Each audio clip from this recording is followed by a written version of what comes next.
Hello, quality people. I'm Jeff Vieira, and Norm Howe is off this week. Our guest this week is Alecia Huck, and we're going to be talking to her about all things related to fear in the workplace. The owner of Maverick and Company. Her specialty is working with the leadership teams of fast-growing companies. A lot of leaders of these companies get stuck spending too much time running around fighting fires. She helps them get back on track so they can spend more time building what matters. So, Alicia, a lot of fast growing companies out here with the pandemic. And in the response to that, how do you characterize the clients that you serve?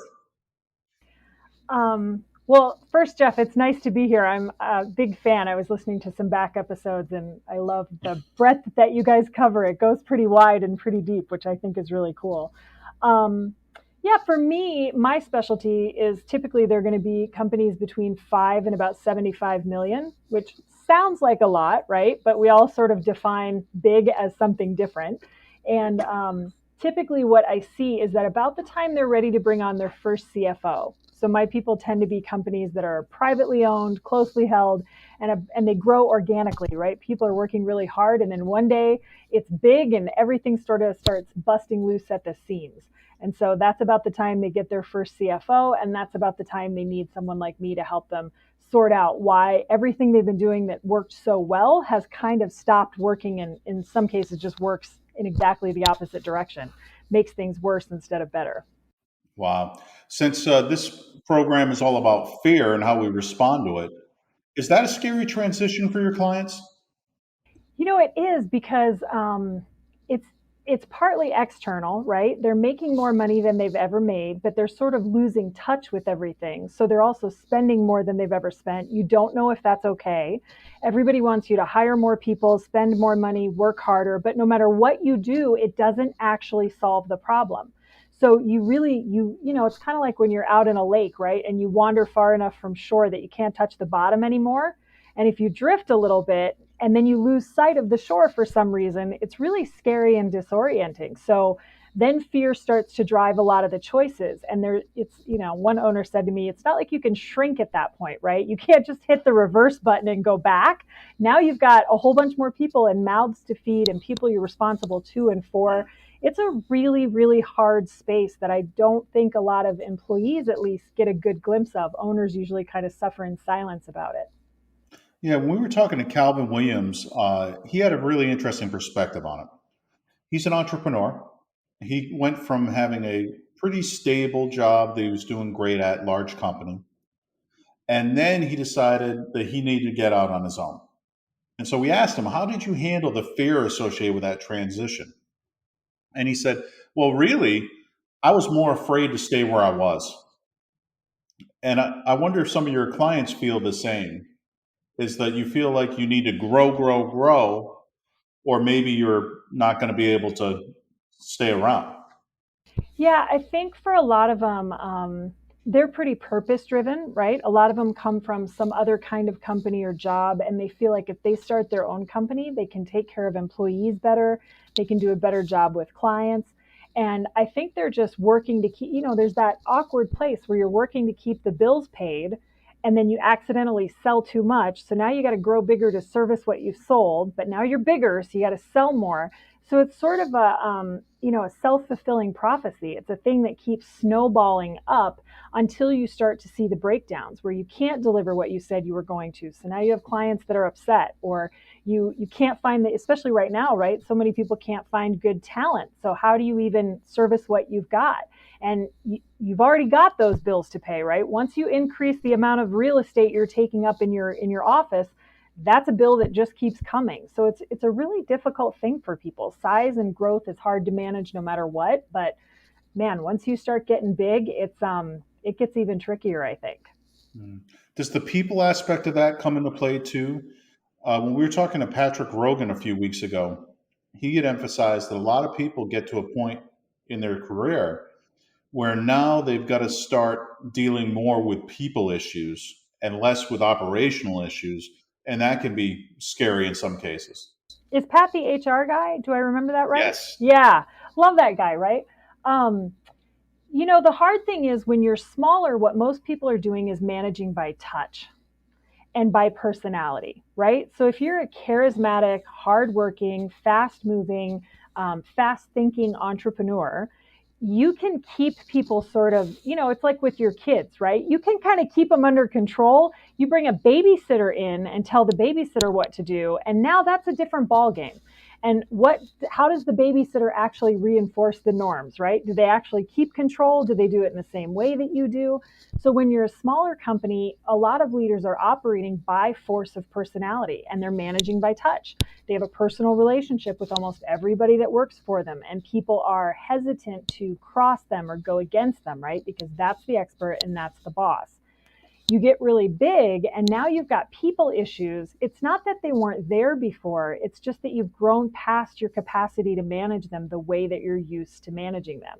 So now you've got to manage through your managers who you've probably never trained, who aren't as charismatic as you are, who don't have the experience or the authority or the confidence. And you're busy over there being a rock star. So in some ways, you actually suck power away from them. So it's one of the things I say to people a lot is that growth after a certain point is a little bit like going from playing baseball to playing football. And they're both sports, and you're an athlete in both sports, but they are very different games. And if you show up to a football game and you are under the mistaken impression that you're still playing baseball, no matter how good you were at baseball, you are going to get creamed and it is going to be ugly.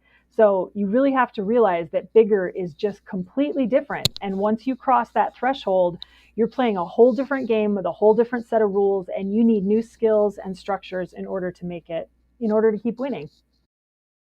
So you're talking like the perfect storm of fear for the people running these companies, right? You got fear of change. You've got fear in some cases of technology because you've outgrown your previous, Excel spreadsheets. Right? You've got fear of loss of control. You've got fear in some cases of conflict because you're having to navigate your team through all this change too. What other fear do you see that these folks are having to deal with? I think they deal a lot with fear of failure. And for them, that's really personal, right? The kind of people that I work with, they can tolerate a lot. They can tolerate wasted money. They can tolerate missed opportunities. When they start failing clients, when clients are upset, that's the thing that usually drives them over the edge because they'll take the financial hit of a mistake that gets made, right? I worked with a manufacturing company once, and the owner, they sold something big that they should never have sold, and they couldn't service it, and it was going to cost him personally $1 million to finish this project. And he went ahead and a lot of people would have just walked away, right? But he was like, I'll take the hit. That he could stand.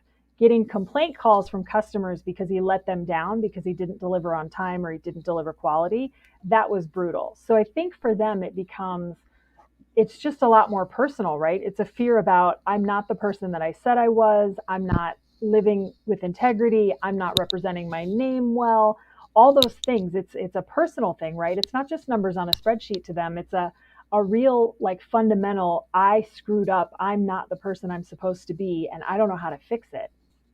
Wow, so it's almost an existential crisis at that point.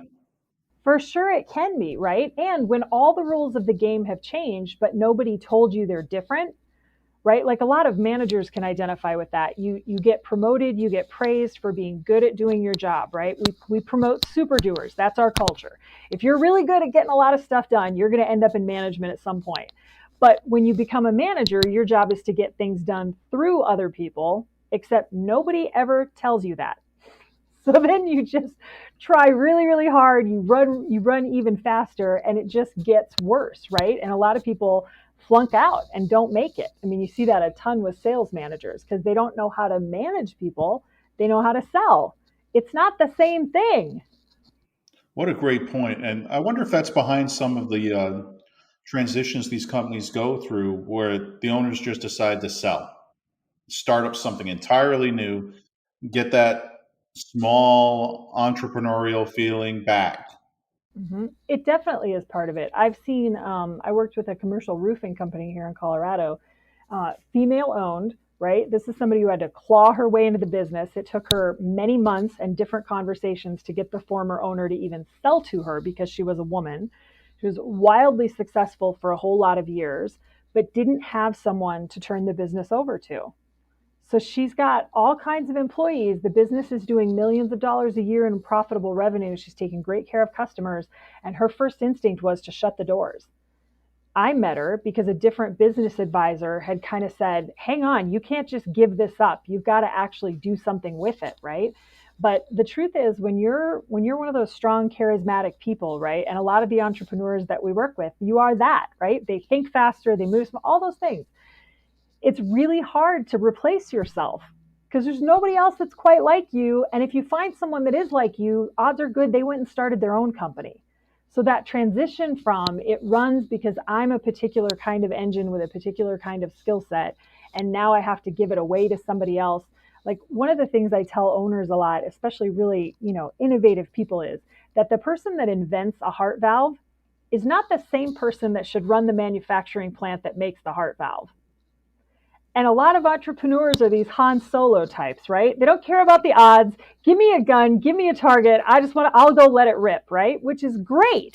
And if you can sort of cordon off, almost like a tugboat, and then you've got your master ship. So innovation and operations should be two different things.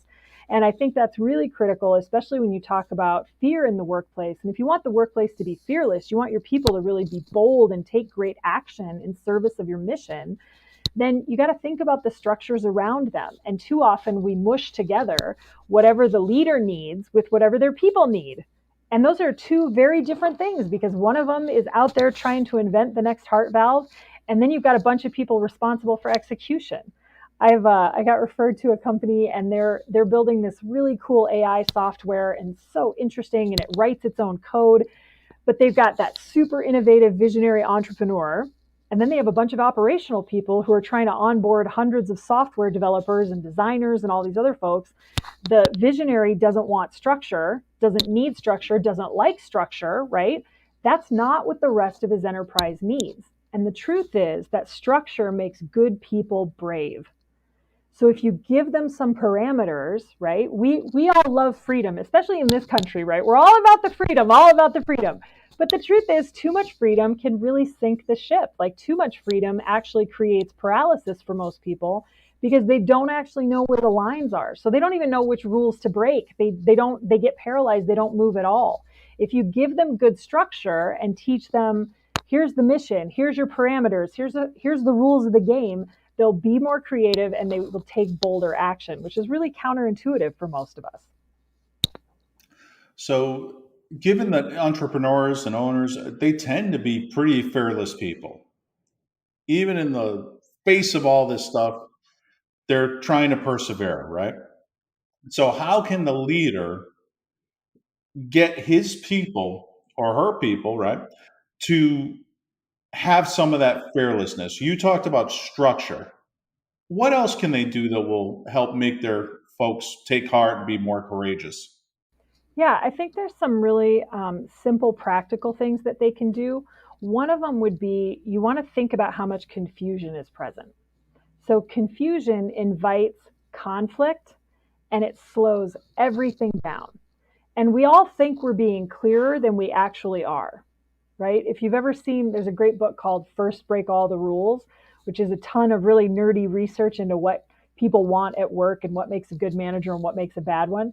And what's really funny is that the number one thing that swings the pendulum in the right direction is that people actually understand what's expected of them at work. You would think that would be a given, right? You'd think, well, of course they know what's expected of them, but a lot of times they don't. Roles change. We always think we're communicating better and more clearly than we are. If you want your people to be fearless, you want to make sure you over communicate. You want to make sure that you over explain the mission. You want to spend more time talking about it and verifying that what you said actually landed with them the way that you need it to, right? The other thing leaders can do is just slow down.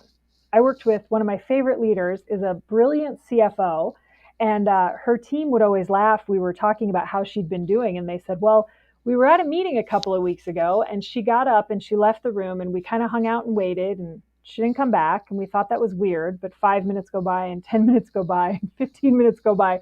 Finally, they're like, where the heck did she go? And they look out the window, and her motorcycle happens to be gone. She had left the meeting. She was done.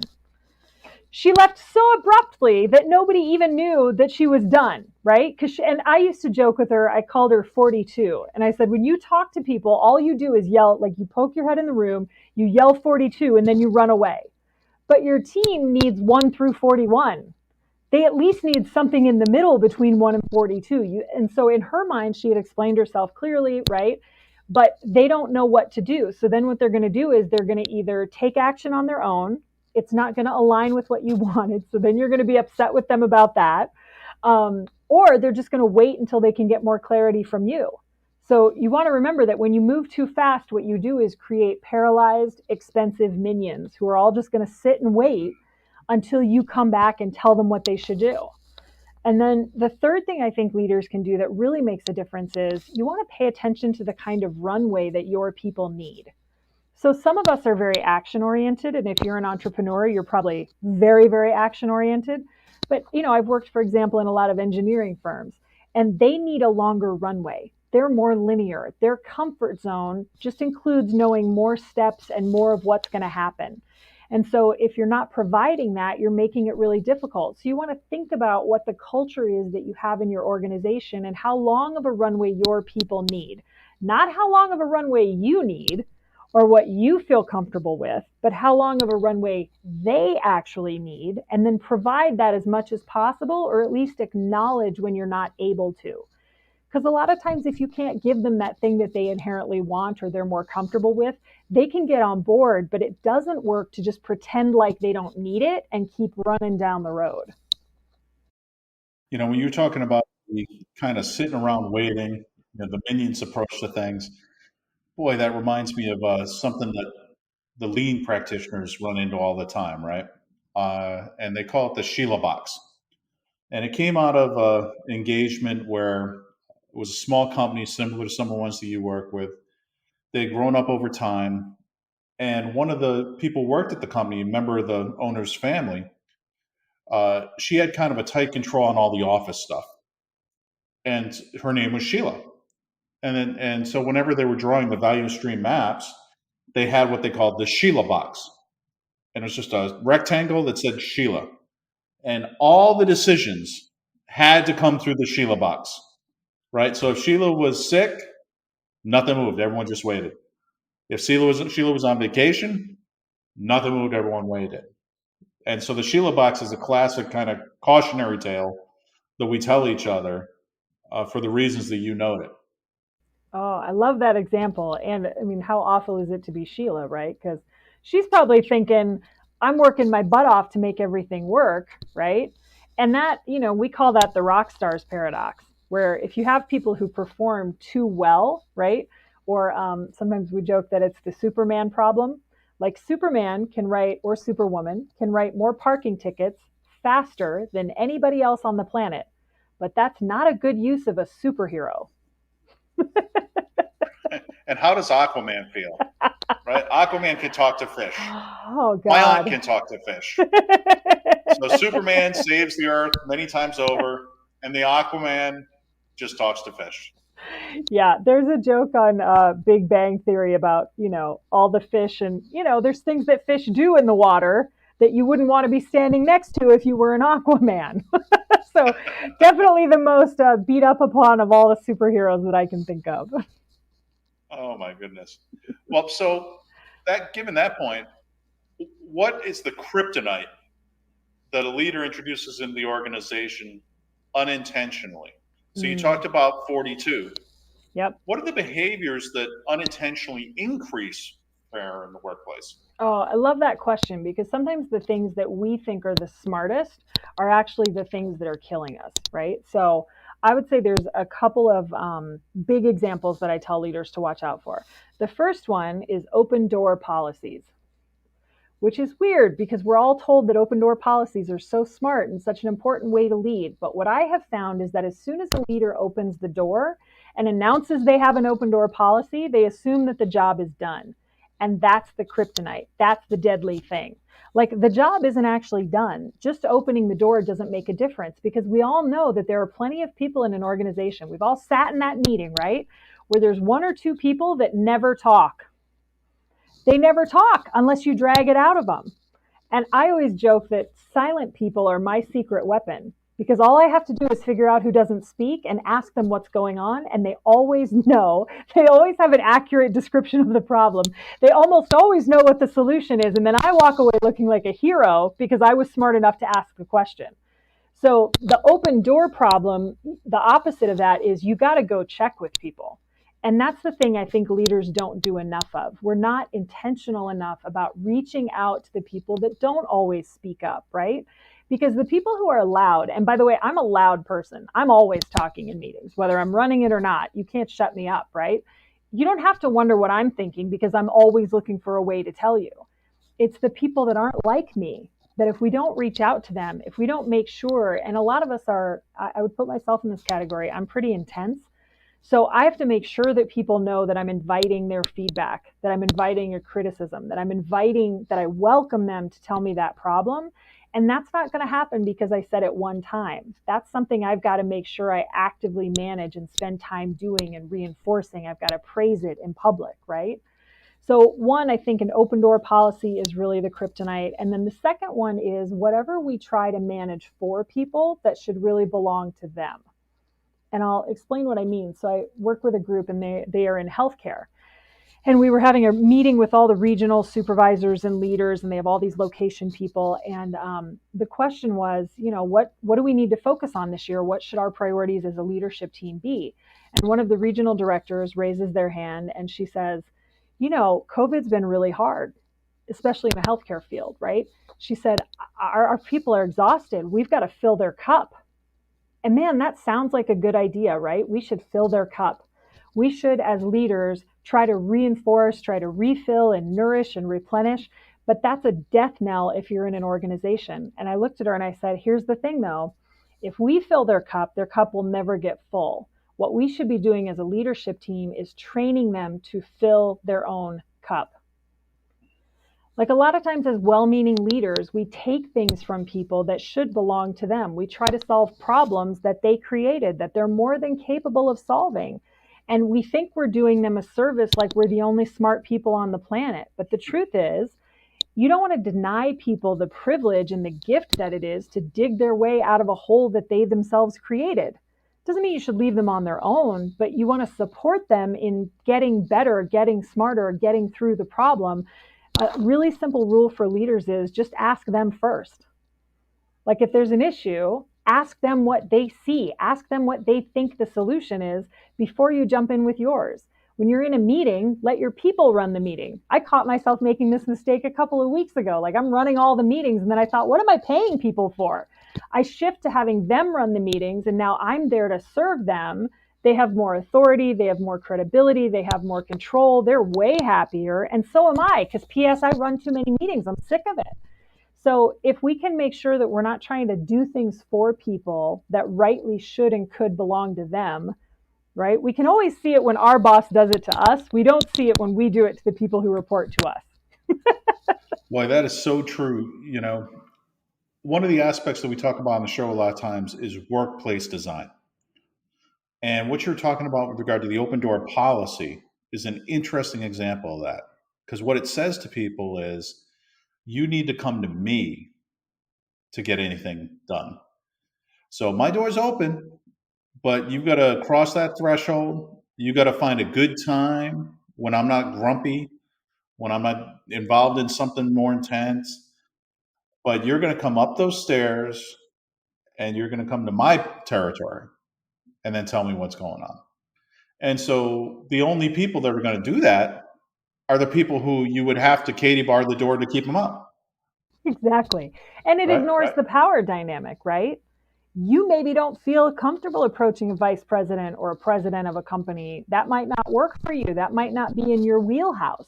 Why is the onus on the junior person to sort something out if we're the ones who need that data? And that is some of the most valuable data you're ever going to get in your life is from a junior person who's being really brave. And then what do we do with that, right? Do we praise that? Do we reinforce that? Do we make them a hero because they were willing to say the thing that nobody else was willing to say? Or do we roll right over it, maybe address it, maybe not, and just assume, well, I told them the door was open? My favorite example of that was I was in a .com, way back when. It was going under. The finance folks knew it was going under. Mm-hmm. Of course, they're finance. Right. And so I happened to sit near them. I was in quality. And they kept trying to get me to move back to where the quality people were. I was like, no, I like where I'm at, right here. Because I could see when the finance doors closed. Yeah. And I knew we were in trouble when those doors stayed closed, right? So we had somebody from finance had a new job opportunity. And so all he wanted was to make sure he was on the layoff list. He knew when the next layoff was coming. He just wanted to be on the list so he could get his package or whatever and then go start his new job. So he mentioned it to his boss, and his boss pretended to know nothing about it. Oh, I don't know. And he said, well, there's a layoff list, and I want to be on it. And the fourth floor was where the executive sat. And so his boss said, well, I'm not sure about any of this. And he said, well, you may not be sure here on the second floor, but up on the fourth floor, there's a list, and I would like to be on it. And so he said, well, you'll have to go talk to the HR VP. So he goes up and makes an appointment with the HR VP, gets in the room, and just tells him, he says, hey, Dave, there's a list coming up. I want to be on it. And the HR VP looks at him and says, I really don't know what you're talking about. So he tries a couple more times. The guy just kind of stones-walls him. So he comes downstairs. And meanwhile, all of us on the second floor know he's up there. So we're waiting to see how this meeting went. And we asked him, we said, John, how'd it go? And he said, what does it take to get laid off in this company? But that's the power dynamic. Oh my gosh. There's people who know and people who aren't supposed to know, and we're not going to cross those streams. Well, and it's so funny because, I mean, I'll give them this, right? I'm somebody who, around me, the truth gets told, right? It's one of the reasons that clients hire me, because there's usually some tricky thing that's just hard to deal with. And let's be really honest about it. Most of us are just little kids in really expensive grown-up clothes. And we bring to work with us all of the dysfunction, all of the weaknesses, all of the bad habits, and we do worse when we're under stress. We bring all that stuff from our childhood, whatever we didn't learn or learned bad things as children. We bring all that to the workplace, and then we're all confused about how come it doesn't go better. Well, it doesn't go better because we're not doing a lot of the things that a healthy, functioning organization would do. And one of those is just tell the truth about the thing that we all know, right?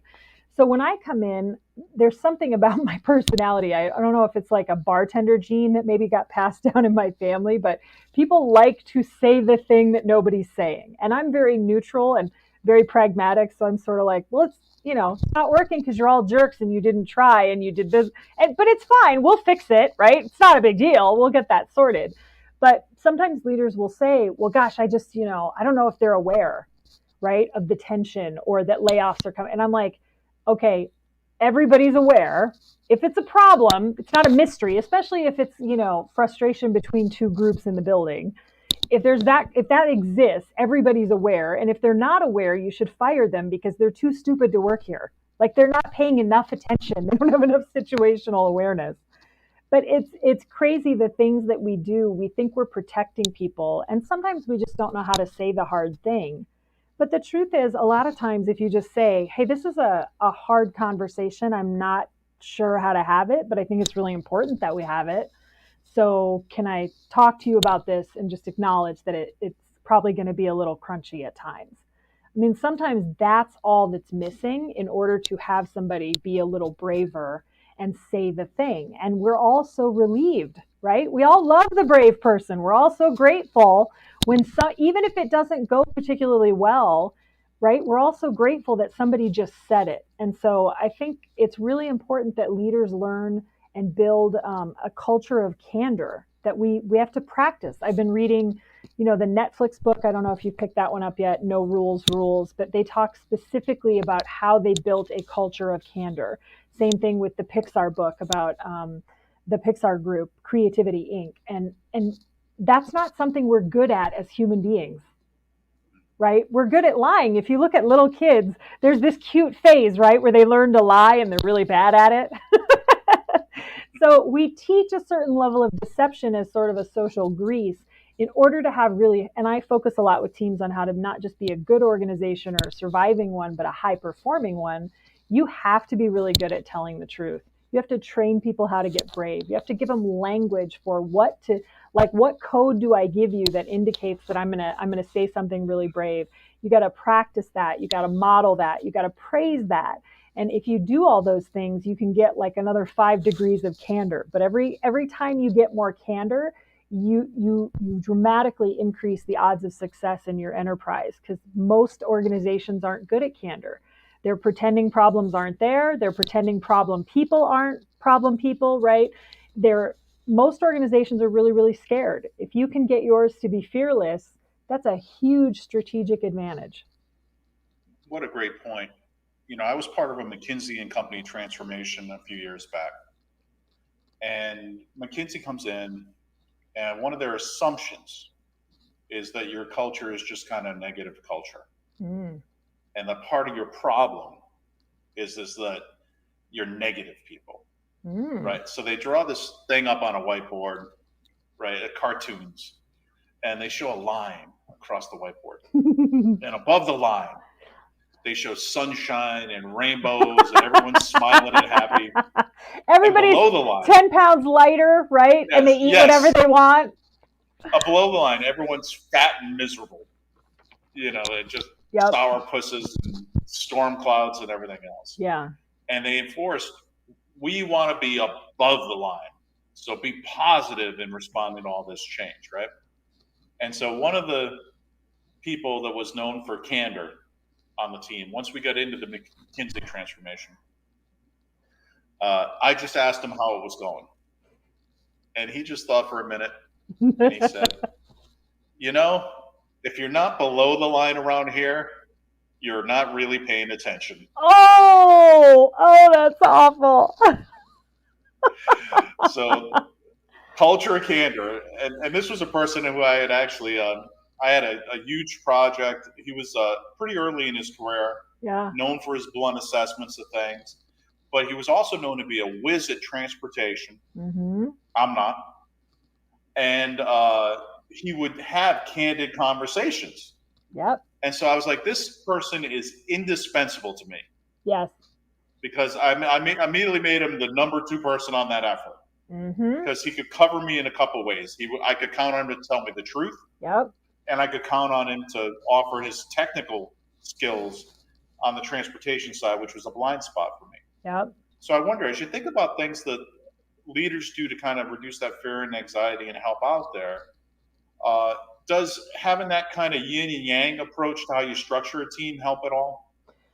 It definitely does.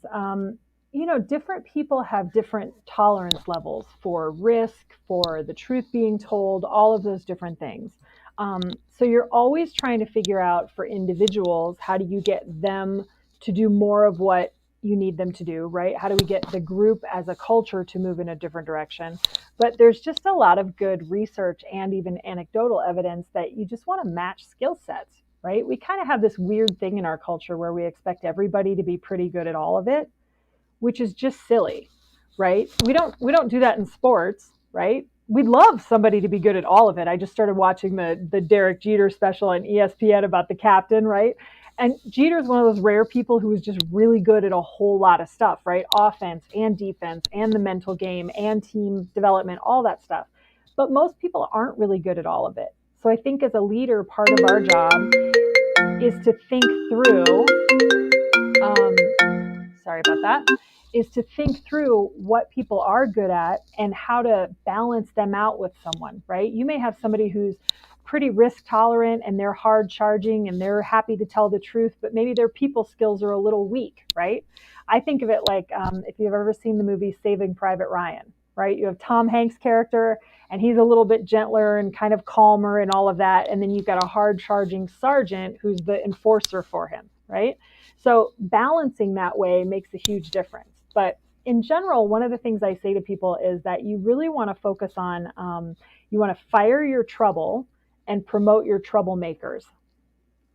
So, wow, explain, please. Right? So trouble people are the people who are bad attitude, poor performance, right? Or maybe great performance, but they have really crappy effort levels, right? You see that a lot in salespeople. There's always a rock star who's bucking the system and just generally violating all the rules of conduct that you want to have.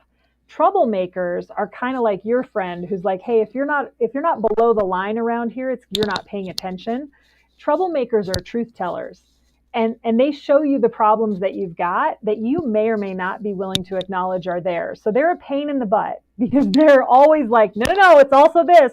You can't ignore this. But trouble people are the people who slowly erode away at your culture, because those are the folks that you're putting up with them. And we all forget this thing as leaders, that whatever you see somebody doing as the leader because of the power dynamic that's present, that's the best behavior in your organization that they display. And all the people that are parallel to them on the org chart or below them are seeing way worse behavior. So we fail to take into account the damage that trouble people do to the people below us, right? I often am the one who has to sit down with CEOs and say, so and so over there, this is what you see. And they're not that bad around you, but you don't see what they're like in the rest of those meetings. You don't see how they're treating junior people. And if you don't deal with them because you're afraid of the conflict, or you're caught in a loyalty trap where they've been with you a long time, then you're really doing a disservice to all of those other people, because you're actually the only person who can manage this.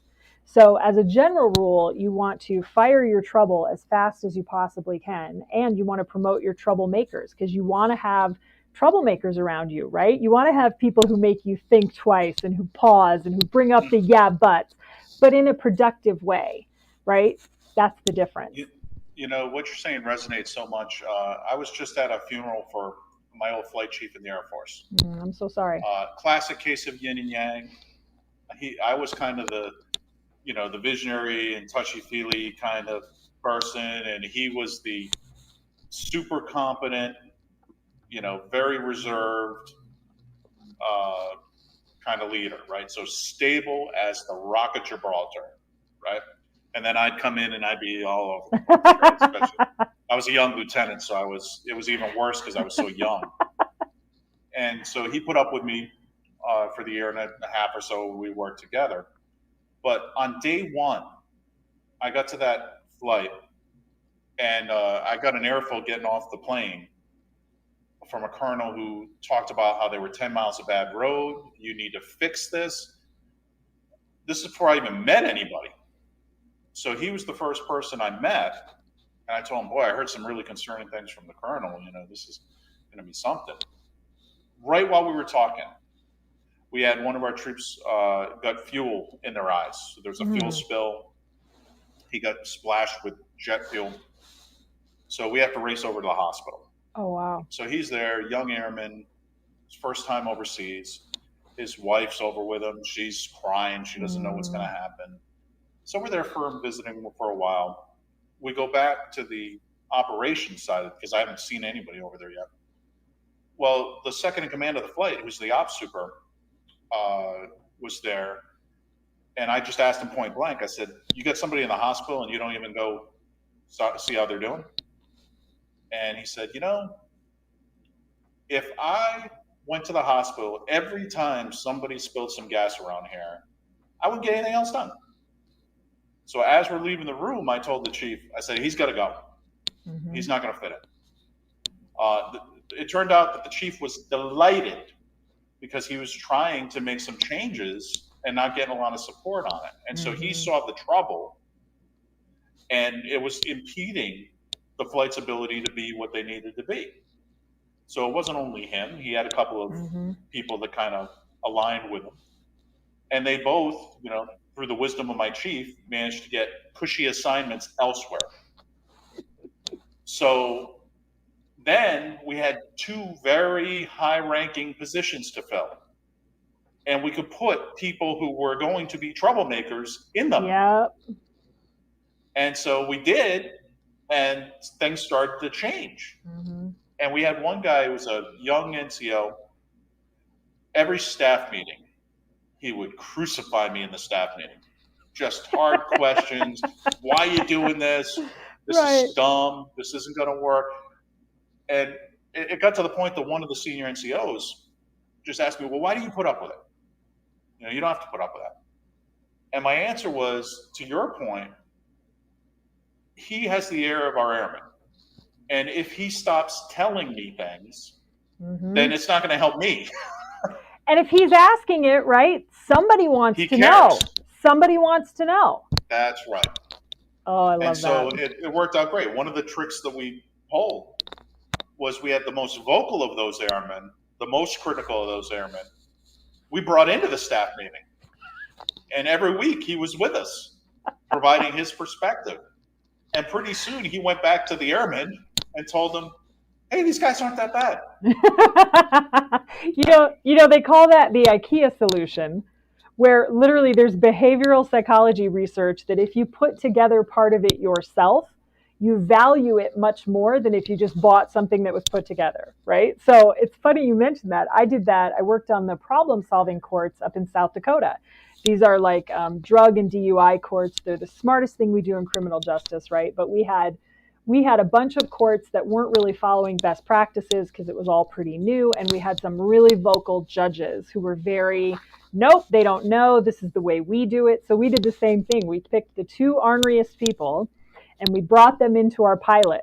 And when we swung them and they got all the way across the line, then they brought the rest of them, right? Because they were the ones who were, in some ways, the most passionate. They were really committed. Once we got them going in the right direction. So I love your example. It makes me think, right, like another way to think about who's trouble is people who are toxic, right? People that are dragging other people down. And I'm always really careful with folks to say, you got to think really hard about if the problem is really a problem, like if it's diversity or if it's actually toxic behavior. Because, the truth about diversity, it sounds really good, right? Like we all want diversity and diverse ideas. And it is really good. And the research is very clear that it gives us way better results when we have a diverse group of people. But in practice, diversity is a real pain in the rear because it's really people who think differently and see the world differently than you do. And sometimes I'll hear people say, I feel like so-and-so doesn't fit in. Well, why is that, right? If their behavior is toxic, then they're trouble. You got to get rid of them, right? But if their behavior is just challenging the status quo or is just uncomfortable for you personally, right? Like, look how smart you were to keep that guy in the meeting who was always challenging you, because those are questions that somebody has. Those are issues that somebody has. And God bless the troublemaker that's willing to raise their hand and go, hang on, wait a second, because then you can actually deal with it. If it's on the table and we can acknowledge it, even if we don't deal with it the right way, I've found, and something I tell people about customer service is that, and this applies to employees and colleagues and whatever, it's less about what you do and more about clarity about what you're going to do. It's not so much that I can give you the answer you want. It's that I give you an answer you can trust and believe in, and it's clear. That makes a huge difference. I think to your point, maybe the fault line between the trouble and the troublemaker is that alignment with the shared values of the organization. Yes. So if you're trying to win, you just have a different opinion about how to get there. Yep. That's one thing. That's beautiful. But if you're not trying to win, that's a problem. Or if you're trying to win your way at the expense of what actually works in the organization, right? I mean, we've all seen there's always some blowhard that we can't get rid of because they're too valuable, right? They have these relationships, or we'll lose these sales or whatever. And I tell owners all the time, the person you've been thinking about getting rid of, that if they went somewhere else, you would dance on your desk and praise, like sing hallelujah. Getting rid of them, it's like pulling up that rock when you were a kid, right? And all the creepy crawly stuff is underneath it. I can give you dozens of stories of this is the person they fired, and after they were gone, here's all the ugly stuff that we found out about. But we've been protecting them for 4 years. We've been having conversations about firing them for 4 years. And in some cases, somebody stayed up for like 6 months trying to figure out how to get them into a good job and get them severance and blah, blah, blah. And I looked at an owner one time who called me and said, you'd be so proud of me. I finally got rid of so-and-so. And I said, wow, that's great. She said, yeah, I got them this job and I did this and I did severance. I go, awesome. What are you going to do for the people who worked really hard and had a great attitude and had your back this whole time? Like, you worked that hard for this schmuck. what are you going to do for the people who are actually doing it the right way? What about them? There was a long, dramatic pause. And in her defense, right, it's hard to be good at everything, but it's easy to get focused on the wrong stuff. Amen. Do you think fear can be a good thing? I do. I think sometimes it gets a bad rap, but the rules that I would say are one, fear can be a good thing when it's honest. Like I meet some leaders, and for them, everything is a code red all the time, and you just can't live like that. And the truth is, even if everything is a code red all the time, your job as a leader is to buffer people from that so that you don't subject them to that kind of stress all the time, right? You just can't operate in the red zone all the time, right? You were in the Air Force, if the machine's in the red zone all the time, it's going to break and probably quickly, right? So, one, if the fear is honest, and then two, if it's useful. Like there are things that I may not share with employees because it's not actually going to benefit them in any way, right? It's not actually going to be helpful for them. But the truth is, there are certain things, you might be in quality control or operations, and we might be really struggling in sales. And I may need you to know that because I went to the University of South Dakota, and we had James Earl Jones one time came to give a speech about diversity and race, which was a very funny place to give that speech because most everybody in South Dakota is white German Catholic, even the Lutherans, right? It's just not a terribly diverse place on the planet. But I'll never forget, he said that Martin Luther King Jr. used to give a speech where he said, the problem with racism in this country is that you think if my end of the boat is on fire, it's not your problem. But the truth is, we're all in the same boat. And if my end of the boat is on fire, your boat is on fire too. And so I think fear is useful in the sense that we're all on the same boat. And if we're all on the same boat, then what you do matters. And if you're setting fire to the boat or you're ignoring a fire that's on the boat, not only do I have a right to speak up about that, I actually have an obligation. And the truth is, fear can really help you focus. And not too much, right, where you get too crazy. But there are times in business when legitimately we're in trouble if we don't get certain things handled. And that doesn't mean we should panic or run around screaming, but maybe we really should focus and stop worrying about stuff that doesn't matter right now.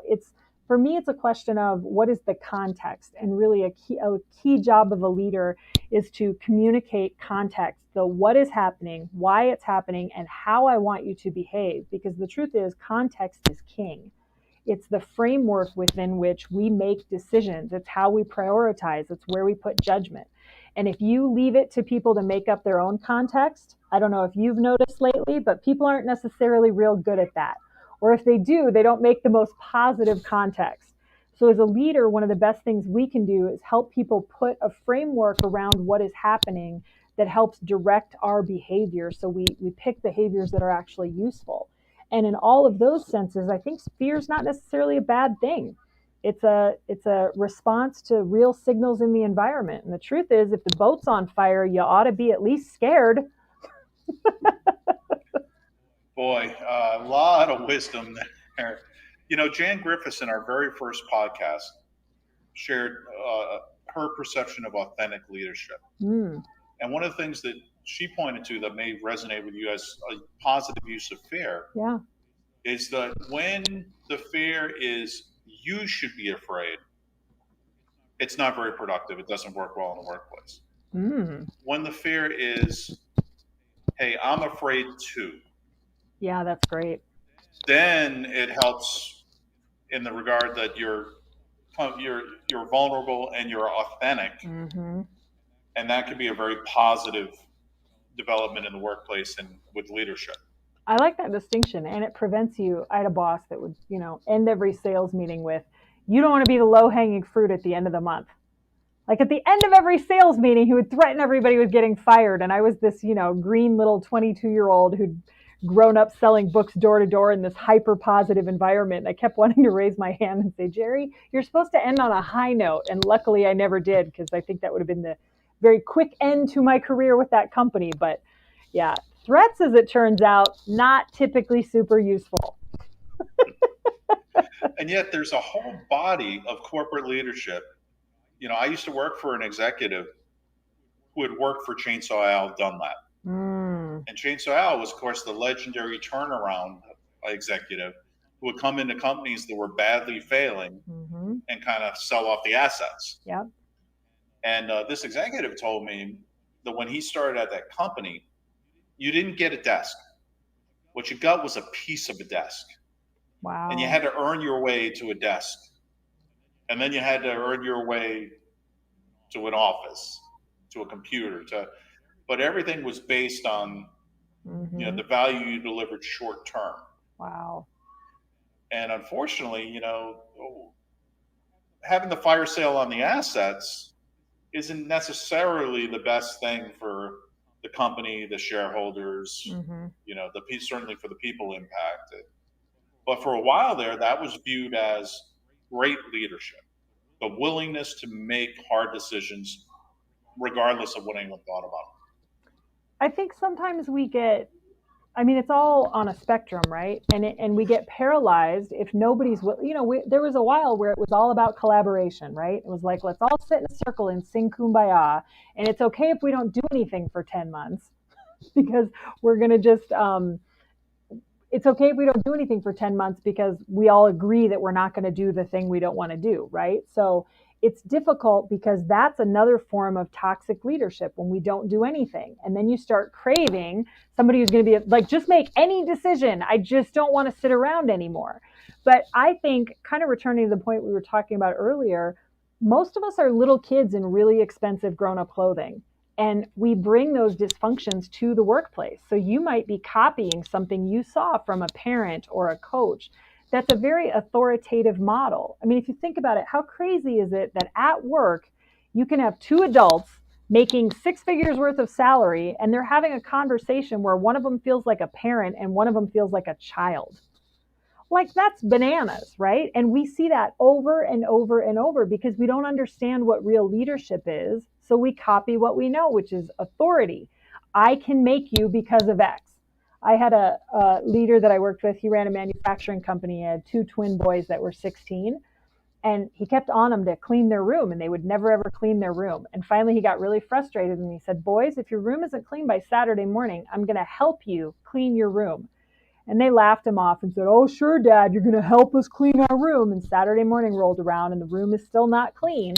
And so his kids leave and go do whatever it is they're doing for the day. And he goes in the room, and he took everything that wasn't put away, everything off the floor, everything, whatever, threw it in the back of his truck and drove it to the dump and emptied the truck.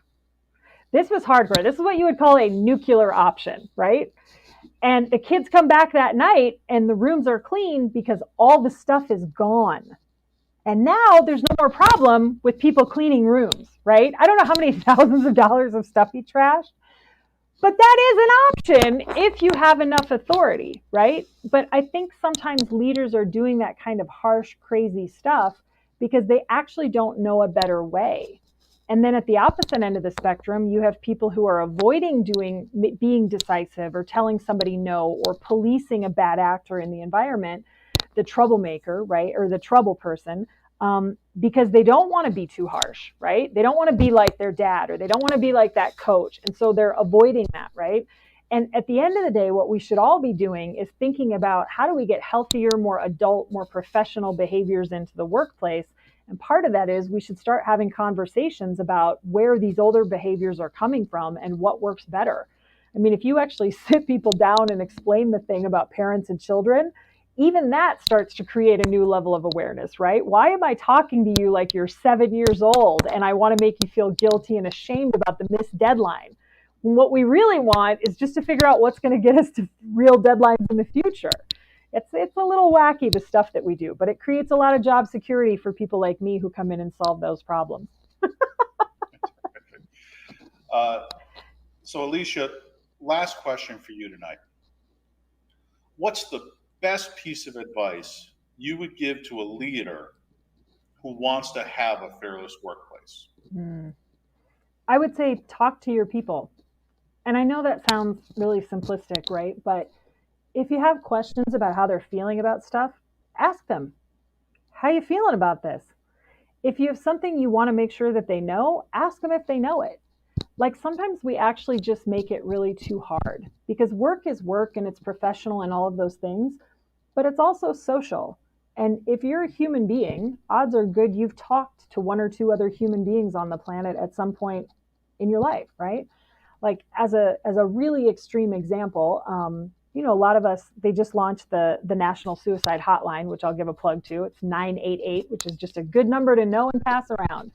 But working with people in behavioral health, one of the shocking things I found out is that if you're ever worried about somebody, what you should do is ask them, hey, have you been thinking about hurting yourself? Which you would think that there's no way that you're going to get a straight answer to that question. But a shockingly large number of people will tell you honestly if they're thinking about that. And I think that's a great model to remember. And I know that's an extreme example and is a hard one for a lot of us, but I think it's a great example. Like you work with human beings. Sometimes it's as simple as you just say the thing that needs to be said. You apologize for the thing that got weird. You ask them how they feel about something or what do you think we should do? Sometimes it's as simple as just having real conversations with your people. And you might have to get new tools. You might need some coaching. You might need to read some books or, handle some old problems with people. But go talk to your people. That's where the problem is, but that's always, always also where the solution lies. And if you want to have conversations with people like Alecia about topics like this, I highly recommend you go out to asq.org, sign up for the American Society for Quality, join the Team and Workplace Excellence Forum, because we get to talk to folks like Alecia all the time. And there aren't that many of them out there. So it is a wonderful experience to get to have this kind of insight and discussion. Thank you so much, Alecia, for your time, for sharing with us your perspective on fear in the workplace. Couldn't appreciate you more than we do. Thank you so much. Oh, thank you so much for having me. And can I just put a plug in for the old episodes? Because I was listening to a bunch of them in prep, and there's a shocking amount of stuff that gets covered, right? It's like communion cups that are compostable. Like you guys were touching on everything. The lawyer who's an engineer, that PR guy or the HR guy, I loved it. So I think learning that stuff, it helps make us brave because it gives us new tools and helps us remember the good stuff we've forgotten that we know. So very big fan, and thanks for having me on. Thank you. And please follow The Fearless Workplace. We've recently gotten up on Apple Podcasts, so check us out there, and we'll catch you next time. Thank you, everybody.